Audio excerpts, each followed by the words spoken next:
Subscribe Muhammad Amjad Nadwi, Indian Islamic scholar. أعوذ بالله من الشيطان الرجيم بسم الله الرحمن الرحيم الله يبدأ الخلق ثم يعيده ثم إليه ترجعون ويوم تقوم الساعة يبلس المجرمون ولم يكن لهم من شركائهم شفعاء وكانوا بشركائهم كافرين ويوم تقوم الساعة يومئذ يتفرقون فأما الذين آمنوا وعملوا الصالحات فهم في روضة يحبرون الله يبدأ الخلق ثم يعيده اللہ پہلی بار پیدا کرتا ہے پھر دوبارہ بھی وہی پیدا کرے گا، پھر تم سب کو پلٹ کر اس کے پاس جانا ہے، اور جس دن قیامت قائم ہوگی مجرم آس توڑ بیٹھیں گے اور ان کا کوئی شریک سفارشی نہیں بنے گا، اور وہ اپنے شرکا کا انکار کر دیں گے، اور جس دن قیامت قائم ہوگی اس دن وہ الگ الگ اور جدا جدا ہو جائیں گے۔ تو جو لوگ ایمان لے آئے، نیک اعمال کیے، تو وہ باغ میں خوش و خرم ہوں گے۔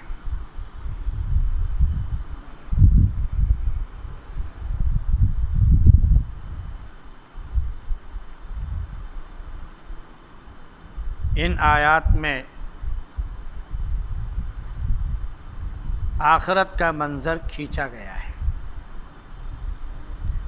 اور اللہ رب العزت کی قدرت کا اظہار بھی کیا گیا ہے، اور وہ اس لیے کیا گیا ہے کہ انسان آخرت کی تیاری کر لے اور یہ جان لے کہ جب آخرت قائم ہوگی تو اس دن اللہ رب العزت سارے انسانوں کو پیدا کرے گا، مٹی سے دوبارہ زندہ کرے گا۔ اب وہ اس کی کیا کیفیت ہوگی یہ اللہ ہی بہتر جانتا ہے۔ بعض جگہوں پر قرآن کی آیتوں میں آیا ہے کہ انسان کو اللہ رب العزت مٹی سے دوبارہ پیدا کرے گا، اور یہ ایسے پیدا ہوں گے اور مٹی سے زندہ ہو کر اٹھیں گے جیسے کہ نباتات جب اس میں پانی پڑ جائے تو وہ لہلہا اٹھتے ہیں، ان کی کونپلیں نکلتی ہیں، پھر اس کے بعد تنا بنتا ہے، پھر اس کے بعد وہ بڑھتے ہوئے اپنے حد تک پہنچ جاتا ہے، پھر اس میں پھل پھول وغیرہ ساری چیزیں ہوتی ہیں۔ تو جیسے نباتات اور پیڑ پودے زمین سے اگتے ہیں ایسے انسان اگے گا۔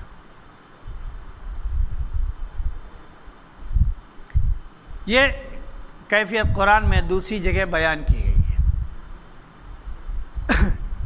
کہیں پر یہ کہا گیا ہے کہ آخرت میں ایک خاص قسم کی بارش ہوگی، تو وہ بارش کا جو قطرہ ہے وہ انسان کی اس ہڈی تک پہنچے گا جس کو ہم آج اپنی زبان میں دم کی ہڈی کہتے ہیں، انگریزی میں اس کو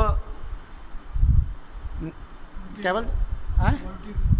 نہیں اس کو نیل بون، ہاں اسپائنل بون یا نیل بون بولتے ہیں اس کو، اسے کہتے ہیں۔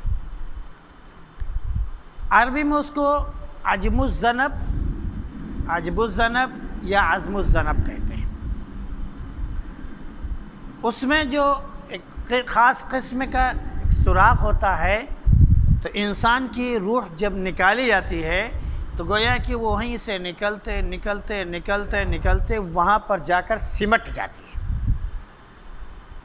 وہاں پر سمٹ جاتی ہے اور انسان ختم ہو جاتا ہے، ملیمیٹ ہو جاتا ہے، سب کچھ ہوتا ہے، چورا چورا ہو جاتا ہے، مٹی میں مل جاتا ہے، لیکن اس کی روح اسی عجب الذنب میں باقی رہتی ہے۔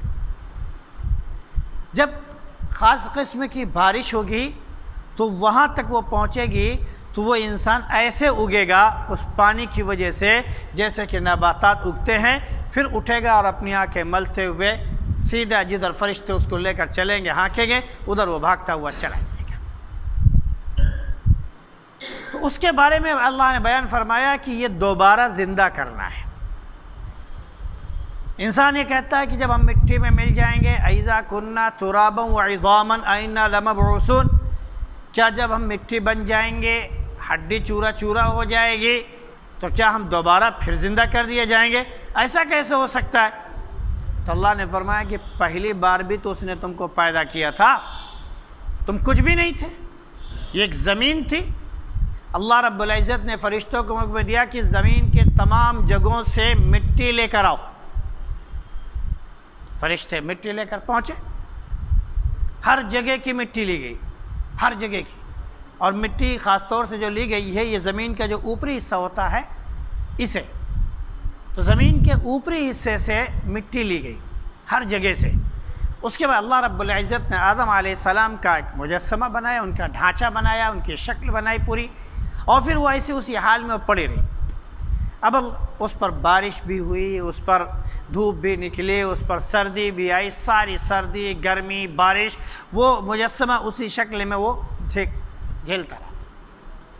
پھر اللہ رب العزت نے اس میں روح پھونکی، بلکہ جب اللہ رب العزت نے آدم علیہ السلام کا مجسمہ یا ان کے پورے جسم کی شکل صورت بنائی، ایک ڈھانچہ کھڑا کیا، رکھا، اللہ بنایا اللہ نے، تو شیطان جو ہے آدم علیہ السلام کے تمام جو ہول ہیں ان ہول میں گھس گھس کے وہ دیکھ رہا تھا۔ ابھی تو ہماری نسوں میں خون دوڑ رہا ہے، لیکن بہرحال نسوں میں بھی ہول ہیں، ہے نا، ہمارے ناک میں، منہ میں، آنکھ میں، یہ سارے ہول ہی ہول ہیں، کان چار۔ تو یہ شیطان جو ایک طرف سے گھستا دوسری طرف سے نکل جاتا، پھر ایک طرف سے گھستا پھر دوسری طرف سے نکل جاتا۔ تو یہ دیکھ کے ہنس رہا تھا، مسکرا رہا تھا کہ یہ پتہ نہیں کیا چیز اللہ نے بنائی ہے اور اس کا کیا مقصد ہے، کیونکہ اس کو تو پتہ نہیں تھا کہ یہ ہونے والا ہے۔ تو اس نے آدم علیہ السلام کے اندر گھس کر ساری چیزیں دیکھی۔ اللہ کے نبی صلی اللہ علیہ وسلم نے ایک موقع پر ارشاد فرمایا کہ الشیطان یجری مجرى الدم، کہ شیطان جو ہے انسان کے رگ میں، اس کے رگ اور ریشے میں ایسے دوڑتا ہے جیسے خون دوڑ رہا ہے۔ تو شیطان اس وقت بھی گھوم کے آیا، سب چیزیں دیکھ کے آیا کہ ایک نس وغیرہ سمے ہول میں گھس کے آیا ہوگا، تو بہت ہنس رہا تھا، مسکرا رہا تھا کہ یہ پتہ نہیں کیا عجب چیز ہے، کیا ہو گیا۔ تو بہرحال اللہ نے پہلی مرتبہ مٹی سے پیدا کیا۔ اللہ کے نبی صلی اللہ علیہ وسلم نے فرمایا بھی ایک جگہ پر کہ انکم خلقتم من آدم و آدم من تراب، تم سب کے سب آدم سے پیدا کیے گئے ہو اور آدم مٹی سے پیدا کیے گئے۔ تو ہم سب کی جو اصل ہے وہ کیا ہے؟ مٹی ہے، کیونکہ ہمارے جو سب سے بڑے پوروج ابو البشر حضرت آدم علیہ السلام ہیں، وہ خالص مٹی سے پیدا کیے گئے۔ اب اس میں کالی مٹی بھی ہے، اس میں چکنی مٹی بھی ہے، اس میں سفید مٹی بھی ہے، اس میں بھوری مٹی بھی ہے، اس میں سخت مٹی بھی ہے، اس میں نرم بھی مٹی ہے، وغیرہ وغیرہ۔ ویسے ہی سارے انسانوں کی شکل صورت بھی ہے، کوئی بہت خوبصورت ہے، کوئی بہت سفید ہے، کوئی بہت کالا ہے، کوئی گندمی رنگ کا ہے، کوئی سانولے رنگ کا ہے، کوئی کیسا ہے، کوئی کیسا ہے۔ اور پھر اس پر دھوپ، اس پر گرمی، اور اس پر سردی، اور اس پر بارش، اور ساری چیزیں پڑی تو اس کا اثر ہمارے اوپر بھی ہوتا ہے۔ کبھی ہمارے اندر گرمی پیدا ہوتی ہے، کبھی ہمارے اندر غصہ آتا ہے، کبھی ہم بہت نرم ہو جاتے ہیں، کبھی سکڑ جاتے ہیں، کبھی پھیل جاتے ہیں۔ وہ ساری کیفیت پھر ہمارے اندر پیدا ہوگی، وہ ساری چیزیں ہمارے اندر آتی جائے گی۔ جو مٹی کے اندر اثرات ہیں وہ سارے اثرات ہمارے اندر پائے جاتے ہیں۔ تو اللہ نے پہلی بار جب تم کو پیدا کیا اور اپنے ماں باپ کے آپ پانی سے پیدا ہوئے تو اس وقت بھی تو آپ کچھ نہیں تھے۔ تو اللہ نے آپ کو پہلی بار پیدا کیا تب آپ کچھ نہیں تھے، تو جب آپ سب کچھ بن گئے تو دوبارہ آپ کو پیدا کرنا اللہ کے لیے کون سے مشکل کام ہو گیا۔ اسی کی طرف اشارہ کیا گیا کہ اللہ یبدأ الخلق ثم یعیدہ، اللہ ہی نے پہلی بار تم کو پیدا کیا کرتا ہے اور پھر وہ دوبارہ تم کو پیدا کرے گا پھر تم کو اٹھ کر اس کے پاس جانا ہے، پلٹ کر اس کے پاس جانا ہے۔ اب وہاں معاملہ جب قیامت کا ہے، قیامت کا ذکر ہوا تو فرمایا کہ جس دن قیامت قائم ہو جائے گی، یہ جو مجرم ہیں یہ آسرا چھوڑ بیٹھیں گے، یہ مایوس ہو جائیں گے، کیونکہ ان کا جو سہارا تھا وہ ختم ہو چکا ہے۔ اور سہارا کیا ہوتا ہے؟ یا تو انہوں نے غیر اللہ کو معبود مان لیا، تو اللہ کے سامنے غیر اللہ کی کوئی حیثیت نہیں ہے۔ جب اللہ ہے تو اللہ کے سامنے غیر اللہ دم نہیں مار سکتا ہے، ذرا برابر بھی اف نہیں کر سکتا ہے، کیونکہ ہر ایک وہاں پر پیش ہوگا، چھوٹا ہو یا بڑا ہو، یہاں تک کہ انبیاء علیہ الصلاۃ والسلام جو اللہ کے سب سے مقرب ترین بندے ہیں، جن کو اللہ رب العزت نے اپنے بندوں کی ہدایت کے لیے راہ راست پر لانے کے لیے بعثت فرمائی، ان کو نبی بنایا اور اپنا پیغام دیا، وہ سبھی قیامت میں حاضر ہوں گے، وہ بھی وہاں پر موجود ہوں گے اور ان سے بھی باس پرس ہوگی۔ ایسا نہیں کہ ان سے باس پرس نہیں ہوگی، ہاں یہ الگ بات ہے کہ کس سے کس طرح کی باس پرس ہوگی، یہ ایک الگ میٹر ہے۔ انبیاء علیہ الصلاۃ والسلام سے یہ نہیں پوچھا جائے گا تم مجھ پر ایمان رکھتے تھے کہ نہیں رکھتے تھے، تم قیامت پر ایمان رکھتے تھے کہ نہیں رکھتے تھے۔ بھائی جب اللہ نے ان کو اپنا پیغام دے دیا، اپنا نبی بنا دیا، تو ان کا یقین اس پر تو مکمل طور پر ہو ہی گیا، اس میں تو ذرا برابر شک ہو ہی نہیں سکتا ہے۔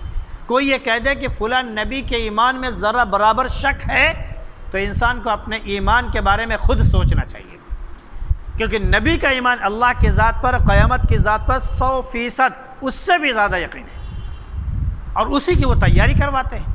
تو نبیوں سے اس کے بارے میں نہیں پوچھا جائے گا، نبیوں سے یہ باس پرس ہوگی میں نے پیغام دیا، میں نے اپنا پیغام تم تک پہنچایا، تمہیں اپنا نبی بنایا اور فلاں قوم میں تمہیں بھیجا، تم نے وہ پیغام پورا اسی طرح ان کے پاس پہنچایا یا نہیں پہنچایا، اس بات پرس ہوگی۔ وہ اپنے جواب دیں گے کہ پروردگار میں نے یہ پیغام پہنچایا، دلیل مانگی جائے گی تو اس کا ثبوت بھی ان کو پیش کرنا پڑے گا، یہاں تک کہ اس کا ثبوت یہ امت جو ہے سب سے آخر میں پیش کرے گی، وغیرہ وغیرہ۔ تو اس دن یہ جو مجرم ہیں، جو گنہگار ہیں، جو اللہ کا انکار کرنے والے ہیں، جو اللہ کو اللہ نہ ماننے والے ہیں، وہ بھی مایوس ہوں گے، کیونکہ ان کے پاس کوئی اللہ ہی نہیں، کوئی طاقت ہی نہیں جو ان کو اب کہیں وہ کر سکے، تو اس لیے وہ مایوس ہو چکے ہوں۔ دوسری یہ کہ ایک وہ لوگ ہوتے ہیں جو اللہ کو معبود تو مانتے ہیں، اللہ کو معبود تو مانتے ہیں، لیکن ساتھ میں وہ شریک مانتے ہیں۔ شریک کیا مانتے ہیں؟ کہ اللہ اب کوئی حیثیت نہیں رکھتا، یہ شرکا جو ہیں انہی کے اندر طاقت ہے، انہی کے اندر پاور اور قوت ہے، یہی جیسے چاہیں گے اللہ سے سفارش کر کے ہمارا کام کروا دیں گے اور ہمارا بیڑا پار ہو جائے گا۔ اب چاہے یہودی حضرت عزیر علیہ السلام کو اللہ کا بیٹا مان کر شریک مانتے ہوں، چاہے موسیٰ علیہ السلام کو خدا مان کر یا ان کو اللہ کا شریک مان کر کرتے ہوں، عیسائی چاہے عیسیٰ علیہ السلام کو شریک مان کر کہلاتے ہوں، بقیہ تمام مذاہب والے جیسے دیگر دیوی دیوتاؤں کو مان کر اللہ کا شریک مانتے ہوں، تو اللہ نے فرمایا کہ اس دن یہ سارے مجرم بے آسرا ہو جائیں گے اور ان کے جتنے بھی شرکا ہیں وہ ان کے سفارشی نہیں بن سکیں گے، وہ اللہ کے سامنے جا کر ان کی سفارش نہیں کر سکیں گے، وہ خود مجبور ہیں، وہ خود جو ہے اللہ کے سامنے مجبور محض بن کر اپنے باری کا انتظار کر رہے ہیں، کب میری پیشی ہوگی اور کب میرا حساب کتاب ہوگا، وہ خود پریشان ہیں۔ اگر انہوں نے اللہ کا انکار کیا ہے، اگر انہوں نے اپنے آپ کو خدا بتایا ہے تو ان کے حساب کتاب کی ضرورت نہیں، وہ تو پہلے ہی ڈائریکٹ جہنم میں پھینک دیے جائیں گے، اس کا کوئی مسئلہ ہی نہیں رہا، کیونکہ ایک اللہ کے سامنے جب دوسرا اگر مقابل میں آئے گا تو اس کی کوئی حیثیت نہیں رہ سکتی، ایسے ہی وہ ریجیکٹ ہو جائے گا، اور جو سزا ان کے ملے گی وہ اپنی جگہ۔ اس کے بعد جب وہ شرکا نہیں رہیں گے، وہ سفارشی نہیں بنیں گے اور ان کے لیے سفارش نہیں کر سکیں گے، تو یہ جنہوں نے ان کو سفارشی سمجھا، جانا، مانا، یہ مایوس ہو جائیں گے، تو یہ اپنے شرکا کا انکار کریں گے کہ ہم نے پہلے تو کہیں گے اے پروردگار ہم نے ان کو کبھی شریک نہیں ٹھہرایا، پہلا نمبر پر انکار یہ ہوگا میں نے شریک ہی نہیں ٹھہرایا۔ اللہ کہے کہ تم نے شریک ٹھہرایا؟ نہیں ٹھہرایا۔ سارے حساب کتاب ان کے سامنے، جو جو عمل جہاں پر جیسے جیسے انہوں نے کیا، جہاں پوجا پاٹ کی، جہاں پر انہوں نے اس کو سفارش بنایا، ساری چیزیں ان کے نگاہوں کے سامنے ہوگی۔ جب وہ دیکھیں گے تو مایوس ہو جائیں گے کہ اب ہمارے پاس بچنے کا کوئی چارہ نہیں۔ تو دونوں اعتبار سے یہ ان کے منکر، وہ ان کے منکر۔ بعض جگہ یہاں تک کہا گیا ہے کہ جب دونوں مایوس ہو جائیں گے اور دونوں جہنم میں ڈال دیے جائیں گے اور آمنے سامنے ہوں گے، جنہوں نے پوجا کی وہ بھی اور جن کی پوجا کی گئی وہ بھی، جنہوں نے شریک ٹھہرایا وہ بھی اور جن کو شریک ٹھہرایا گیا وہ بھی، دونوں کے دونوں آمنے سامنے سزاؤں میں اپنے مبتلا ہوں گے۔ اس وقت یہ جنہوں نے شریک ٹھہرایا تھا یہ کہیں گے پروردگار اسی نے مجھے گمراہ کیا تھا، اسی کی وجہ سے میں بے راہ ہوا تھا اور میں نے تیری عبادت چھوڑی تھی اور میں نے اس کے کہنے پر بات مانی تھی، اے اللہ اس کو دگنا سزا دیجیے، اس کو دگنا سزا دیجیے۔ تو اللہ فرمایا کہ دونوں کو اسی طرح سزا ہے۔ تو معلوم یہ ہوا کہ وہاں کوئی کسی کے کام نہیں آئے گا اور وہ انکار کر پائیں گے۔ پھر جس دن قیامت قائم ہوگی سب الگ الگ ہو جائیں گے۔ ایک جگہ یوم یفر المرء من اخیہ و امہ و ابیہ، جس انسان اپنے بھائی سے بھاگے گا، ماں سے بھاگے گا، باپ سے بھاگے گا، رشتہ داروں سے بھاگے گا، اولاد سے بھاگے گا، سارے لوگوں سے بھاگے گا، صرف اس ڈر سے کہ کہیں کوئی مجھ سے نیکی نہ مانگ لے۔ ایک نیکی دینے کے لیے گھبرائے گا، کوئی دینے کے لیے تیار نہیں ہوگا۔ اس دن سب بھاگیں گے، دنیا کی محبت اپنی جگہ، آخرت میں کوئی کسی کے کام نہیں آئے گا۔ تو اس دن سب الگ الگ ہو جائیں گے، ایک تو اس اعتبار سے۔ دوسری ہے کہ جو مجرمین ہیں ہر ایک کے جرم جو ہیں وہ الگ الگ ہیں۔ شرکا شریک ٹھہرانے والے ان کا جرم الگ ہے، زنا کرنے والے، ظلم کرنے والے ان کا جرم الگ ہے، اور دیگر برائیوں میں مبتلا ہونے والے، غرور اور تکبر اور گھمنڈ کرنے والے ان کا گناہ الگ ہے، ٹھیک ہے۔ اللہ کا انکار کرنے والے اور نبیوں کا انکار کرنے والے ان کا گناہ الگ ہے۔ اس اعتبار سے ان انسانوں کی کیٹیگری بنے گی، اتنے لوگ اس فہرست میں، اتنے لوگ اس فہرست میں، اتنے لوگ اس فہرست میں، لہذا اسی اعتبار سے اپنی اپنی صف میں کھڑے ہو جائیں۔ سب اسی اعتبار سے سب ایک دوسرے سے کیا ہوں گے؟ الگ ہو جائیں گے۔ ایک یہ ہوگا، یہ بھی ہو سکتا ہے کہ جیسے انبیاء علیہ السلام ہوں گے، ان کی جو قومیں ہوں گے، قوم کے اعتبار سے لوگ ایک دوسرے سے الگ ہو جائیں گے، یہ قوم الگ، وہ قوم الگ، وہ قوم الگ، وہ قوم الگ، وغیرہ وغیرہ۔ یہ ساری شکلیں بنتی ہیں کہ انسان کیسے قیامت میں کھڑا ہوگا، بہتر اللہ ہی جانتا ہے۔ ان میں سے ایک اللہ رب العزت نے بہت اچھے انداز میں بیان فرما دیا کہ کچھ لوگ وہ ہوں گے جو عرش کے دائیں طرف ہوں گے، اور کچھ لوگ ہوں گے جو عرش کے بائیں طرف ہوں گے۔ یہ مکمل طور پر ہو گیا۔ ایمان والے دائیں طرف ہوں گے، یہ الگ بات ہے کہ ان کی کیٹیگری الگ ہو جائے، یہ اعلیٰ علیین میں ہوں گے، یہ عرش کے سائے کے نیچے ہوں گے، یہ جو ہے کرسیوں پر ممبروں پر ٹیک لگائے ہوئے بیٹھے ہوں گے، لوگ سوالوں کے اس میں گھرے ہوں گے، اس وقت حساب کتاب میں پریشان مبتلا ہوں گے، اور وہاں پر یہ خوشگپیوں میں پڑے ہوئے مست ہوں گے، وغیرہ وغیرہ۔ ہر ایک کی اس اعتبار سے جو کیٹیگری ہو الگ بات ہے، لیکن جو دائیں طرف ہیں یہ مکمل لوگ جنتی ہیں، اور جو بائیں طرف ہیں وہ مکمل کیا ہیں؟ ایک اس اعتبار سے بھی تقسیم ہوگی۔ پھر اس کے بعد جو کیٹیگری بنی وہ الگ ہے۔ تو اس دن ایک منظر یہ بھی ہوگا کہ اللہ کہے گا دائیں طرف والے ادھر ہوں، بائیں طرف والے ادھر ہوں، تو دائیں طرف والے خوش ہوں گے اور بائیں طرف والے ناخوش ہوں گے، اور وہ اپنے گناہوں میں مبتلا ہوں گے اور اپنے گناہوں کی وجہ سے اپنے عذاب میں مبتلا ہوں گے، اور وہ پریشان ہوں گے، مایوس ہو جائیں گے۔ نیک لوگوں کے بارے میں آپ کہا جائے گا کہ فَأَمَّا الَّذِينَ آمَنُوا وَعَمِلُوا الصَّالِحَاتِ فَهُمْ فِي رَوْضَةٍ يُحْبَرُونَ۔ اس تقسیم کے بعد فرمایا کہ جو ایمان والے تھے، جو نیک عمل کرنے والے تھے، وہ باغات میں خوش خرم ہوں گے، یعنی جنت میں خوش خرم ہوں گے، ان کی آؤ بھگت کی جائے گی۔ یہ کس اعتبار سے خوش ہوں گے؟ ایک تو کہ ان کو جنت کے تمام نعمتیں ملی، اس اعتبار سے خوش ہوں گے۔ ایک یہ کہ اللہ کا دیدار ان کو نصیب ہوگا، اس اعتبار سے خوش ہوں گے۔ ایک یہ کہ جو نہریں ہوں گی اور اس میں کھیلیا کرتے ہوئے نہریں ہوں گی اور اس میں ان کے سامنے باغات ہوں گے، اس سے یہ خوش ہوں گے۔